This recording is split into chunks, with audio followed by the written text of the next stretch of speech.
আজকের সমাবেশে সংগ্রামী সভাপতি, উপস্থিত কেন্দ্রীয় নেতৃবৃন্দ, সংগ্রামী সাথী ভাই ও বোনেরা, সকলকে সংগ্রামী শুভেচ্ছা অভিনন্দন।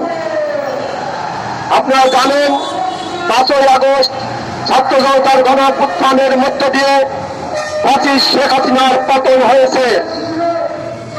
তারপর ডক্টর মোহাম্মদ ইউনূসের নেতৃত্বে 8 তারিখে অন্তর্বর্তীকালীন সরকার গঠন হয়েছে।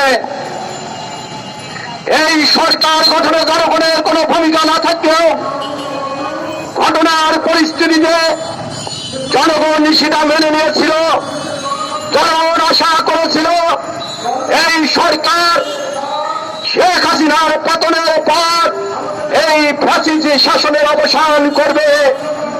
জনগণের উপর যে শোষণ, নিপীড়ন, নির্যাতন এই সরকার তার অবসান করবে। শ্রমিক কৃষকের যে দাবি, তাদের জীবন জীবিকার যে দাবি, তাদের কাজের যে দাবি, যা শেখ হাসিনার সরকার পদোন্নতি করেছিল, এই সরকার তা বাস্তবায়িত করবে।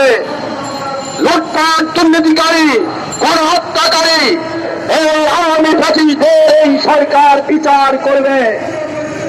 লুটপাটকারীদের গ্রেপ্তার করবে, তাদের লুটপাটের টাকা ফেরত দিয়ে রাষ্ট্রীয় কাজে ব্যবহার করবে।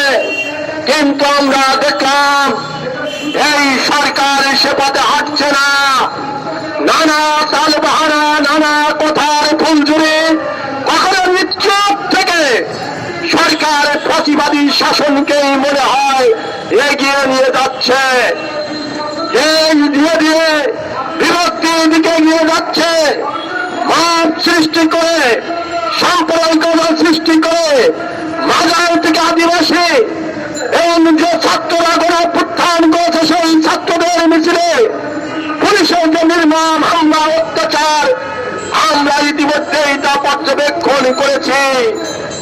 এই সরকার সেই বিষয়ে কোন স্পষ্ট উদ্যোগ নেয়নি, দৃশ্যমান কোন ব্যবস্থা নেয়নি। শেখ হাসিনার পুলিশ যেভাবে লাঠি পিটা করত, এখন পুলিশ হিসাবে সেই একই পুলিশ একই কায়দায় জনগণের উপরে লাঠি পেটা করছে। এটা কোনোভাবেই মেনে নেওয়া যায় না। এর জন্য মানুষ রক্ত দেয়নি, এর জন্য শ্রমিকরা জীবন দেয়নি, কৃষকরা জীবন দেয়নি। আমরা সুস্পষ্টভাবে বলতে চাই, ভ্যাট জনগণ দেয়।